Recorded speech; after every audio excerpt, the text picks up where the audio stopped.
Did you not look in the rearview mirror?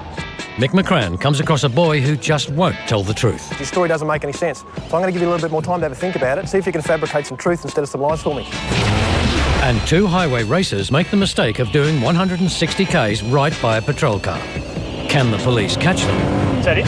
That's it. What's Bill 614?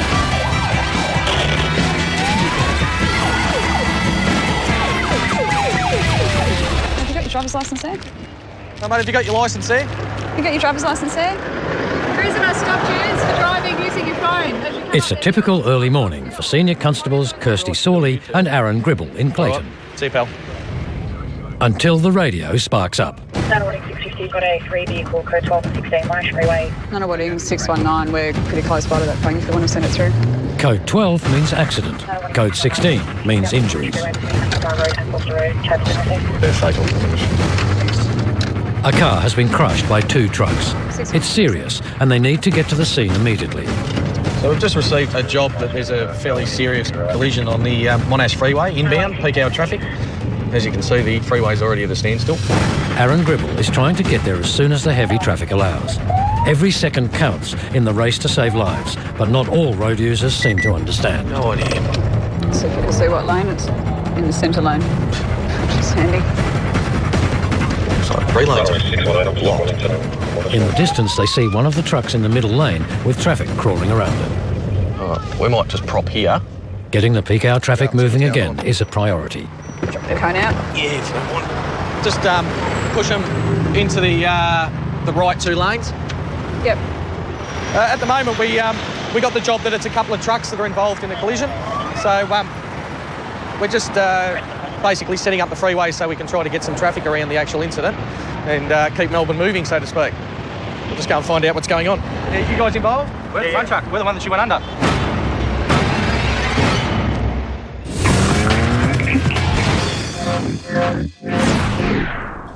It's a quiet afternoon for Senior Constable Mick McCran. He's right in the middle of dropping a sergeant back to the station when he recognises a ute without plates. Sorry to tie you up with this, I just want to grab this bloke because I've had a couple of dealings with him where he's driving while suspended, 4 counts of unregistered. I've actually knocked him off here as well for seatbelt speed. He just has to catch up to the ute, but rush hour traffic in Bendigo has its own peculiarities.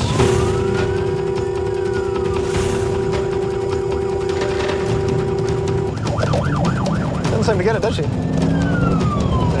Yeah.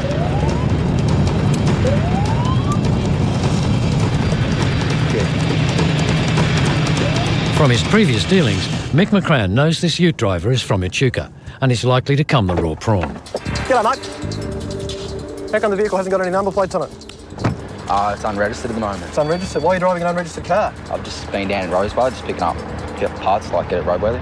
Oh, okay. It's got a permit on it. Where are the parts you just picked up? I didn't have them when I got there. Oh, okay. So you haven't come from Echuca? No. No. Okay. So how did you get to Bendigo then?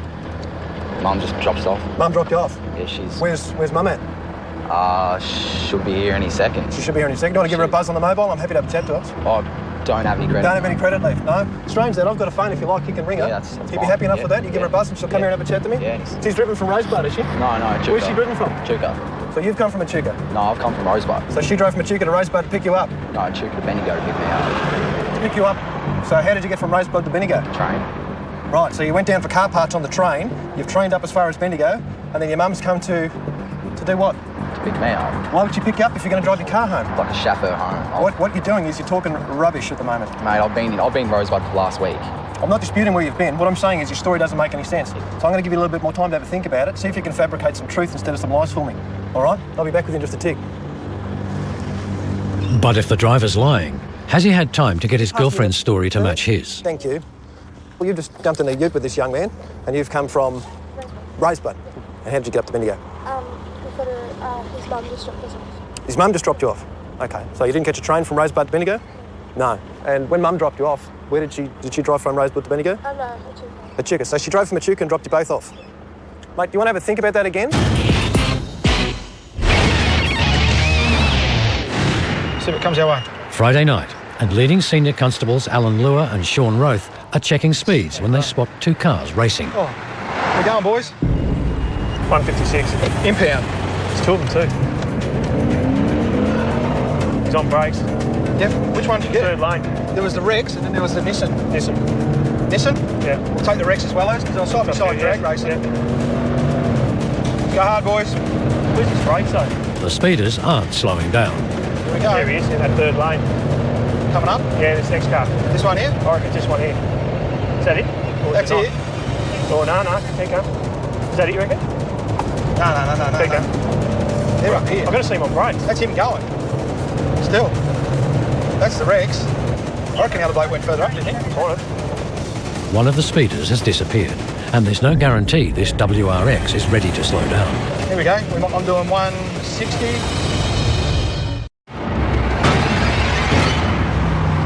Senior Constable Aaron Gribble is getting his first look at a crash on Monash Freeway. A small car has been crushed between two trucks and is written off. But what about the driver? Where are we going? Lady may need medical assistance. Yep. The ambulance. Yep, the ambulances are on their way. What's the matter? Have you got sore neck or back or...? Thankfully, the woman driver is okay, but very shaken. You've got a heart problem? All right, no worries. Well, the ambos are on their way. The silver Toyota has been crushed at the back and at the front. The ambos have arrived. Next, Aaron Gribble has to find out how the accident happened. I'll leave you in the hands of the ambos at the moment. Are you guys involved? We're the front truck. We're the one that she went under. That one. Yes. All right. At the time of the accident, how fast were you going, do you think? I think I was going normal. We couldn't go fast because there's a lot of traffic.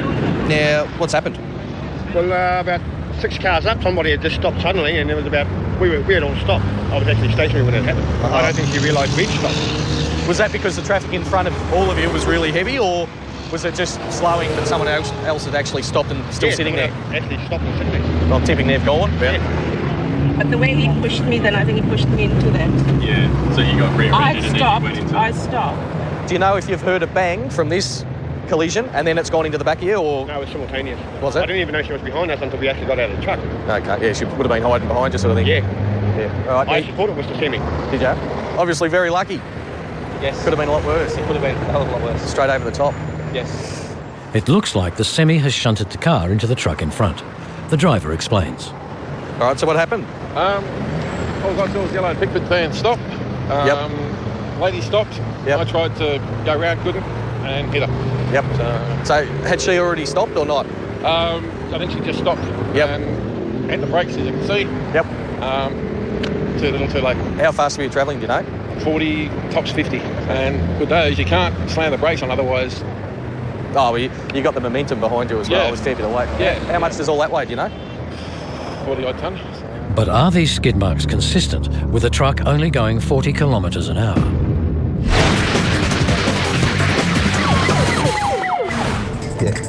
Senior Constable Mick McCran has pulled over this unregistered ute. When he asks where they were travelling from, Brodie, the driver, says one thing. So how did you get from Rosebud to Bendigo? Train. And his girlfriend says another. Okay, so you didn't get your train from Rosebud to Bendigo? No. And If this story is to have a happy ending, this young man must start telling the truth. Do you want to go back to the start? I can give you one more opportunity to go back to the start and tell me the truth, or you can just continue to bullshit me. Because I'm not an idiot. I pulled you up for a reason. I know exactly what you're doing. What am I doing then? If you know why are you asking me? Because I'm trying to give you the opportunity to do the right thing, and you just don't seem to be capable of it. Hello? I'm sorry to trouble you like that. I appreciate that at least you're honest. Did you not see that? Okay. So all he's doing is he's just driving an unregistered car. But he seems to be doing it a lot, and we're getting complaints about it. Did you not look in the rearview mirror? Okay. So now he's just abusing his mum for whatever reason. You can come and talk to me, that's fine. I'm happy to give you a brand new start, mate. I just don't want to be logical. We are in, or? I would suggest we walk in and see. I haven't seen which street we've turned into, mate. I'm walking down. Hang on, mate, it's just on the GPS. Just take a couple of seconds. All right, drop the attitude. You're in Hodgkinson Street. Okay, all right. Is this licence current, not suspended or disqualified? It's current, yeah. It's current, okay. All right, I'll do some checks and then I'll be back with you in just a moment, okay? No, it's probably not a good idea to lie to the police, especially when they already know that you're the type of person who just lies all the time. So this young fella here is probably not going to learn from this. However, he is going to be $597 poorer for driving an unregistered car. And more bad news has just arrived. The young driver's mother is here. Senior Constable Mick McCran has booked an unregistered driver who's trying to lie his way out of trouble. This young fella here is probably not going to learn from this. However, he is going to be $597 poorer for driving an unregistered car. The permit that he has doesn't allow him to go on holidays, leave his car at railway stations and drive it around wherever he likes. Here comes his mum at the moment, who will tell us that she drove him from Echuca after he told me that he actually got the train up from Rosebud or somewhere. Mick McCran is absolutely right. You dropped him off today, did you? Yeah, at the train. At the train at the Bendigo train station. At the Bendigo train station. Where did you drive him from? Our house, Echuca. In Echuca, yeah. I'd say one thing though, and that is I certainly don't mean to cause you any angst, but I don't appreciate the way you spoke to me on the phone. I don't see that you've done anything wrong here today. Oh, this is what he does. This is what he does? Okay. Anyway, I've said exactly the same thing, so... Yep. 19-year-old boy, so... All right, well, I'm not here to adjust his attitude. He's just come in the fence and he's going to get a ticket out of it. He's got to do the right thing. All right. Okay, radio licence back, yeah, mate. And your permit? How come you're not speaking like that before? Sorry? How come you don't speak to me like that? That's probably because you've got a poor attitude. Mate, I didn't have an attitude until you started having a go at me. Okay. That didn't start until you started. I was explaining just pretty calmly. Yeah, it's probably easier for you if you stick to the truth when you're telling me stuff. Do you have any questions for me? No questions. All right. In relation to how you just spoke to your mum, I'm not here to tell you how to live your life, but you're going to get poor. You're going to get poor attitude from people in your life back at you, and you're not going to be satisfied with it because you actually give poor attitude, my friend. All right. It's not. I don't know. It's not mum's fault. Attitude unless there's no reason for it. Okay. What I'm saying is that you're the one driving the car. You're the one committing the offence. Let's not be snapping at everybody else. Okay. So you understand you're committing an offence today? Yeah, I understand. Oh, well, don't be doing it. You won't have any dramas. Pretty straightforward, isn't it? Yeah, pretty straightforward. Yeah, we're done.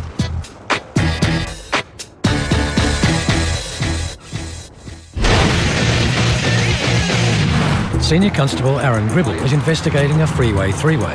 A truck has run into the back of a car, pushing it into another truck in front. The truck driver says he was going at 40 k's in stop-start traffic, but there's some evidence that might prove otherwise. Well, as you can see here, we've just noticed some fairly large skid marks. I'll get one of my offsiders to measure it up, and by doing that, we'll be able to determine what sort of speed the truck was doing prior to the impact. The woman's situation has improved, but given her heart condition, she's taken to the ambulance for observation. The driver of the truck that hit her is keen to see she's okay. Senior Constable Kirsty Sawley has other concerns. It's only, I think, 8 o'clock in the morning. You know, a simple bit of inattention, and there's a lot of people going to be late to work. Once we get this open, it'll only take 10 minutes and the freeway will be back to normal. It's just getting these cars off the road and opening another lane or two. With traffic backed up for 11 kilometres, the race is now on to clear the lanes and get the truck out of here. Meanwhile, Aaron Gribble finally gets to ask the car driver if she'd come to a stop before the impact. I'm pretty sure it stopped, and there was a distance between that truck and me. Yep. But not a great, but there was a distance. But I looked at the back and I thought, God, is he going to stop? And I barely thought that, and he was... We're extremely lucky. I am. Yeah. So the truck driver is definitely at fault for following too close. And after calculating the skid with the weight on the back, speed wasn't a factor to cause a truck-to-car-to-truck sandwich. Compared to the car, the truck's only damage is the bumper, and a little pull is all that's required to get it moving again. All the best to you too. Take care. After being crushed between two trucks, the driver is counting her lucky stars to be walking away from the accident. As you can see by the damage to the car, the lady driving it is extremely lucky. You can obviously see she's gone under the truck that was in front a fair way, and if it was another probably 2 feet, it could have actually struck her across the face. So extremely lucky she wasn't seriously injured or killed this morning. Exactly an hour after the accident, the freeway is clear again and the traffic can start moving freely.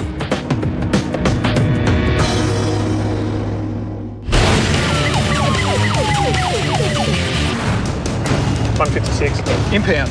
It's 2 of them too. Leading Senior Constables Sean Roth and Alan Lure are on the tail of two duelling speeders. There was the Rex, and then there was... Having lost sight of one of them, the focus is now on this WRX, which is not showing any signs of slowing. Like we're doing 130, 140. Yeah, here we go. We might get this one. I'm doing 160.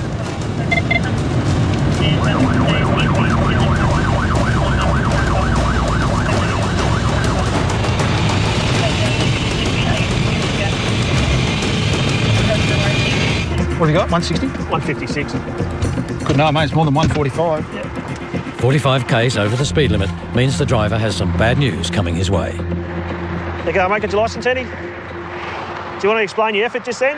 Oh, you were just going up behind. I was just going up, get out the way. What is it? Every time a car comes up beside you, you just accelerate? No, mate. We'll check your speed at 156 kilometres on a laser device, and then we measure where we'll find you at 160. So either way, it's going to be a seizure offence tonight.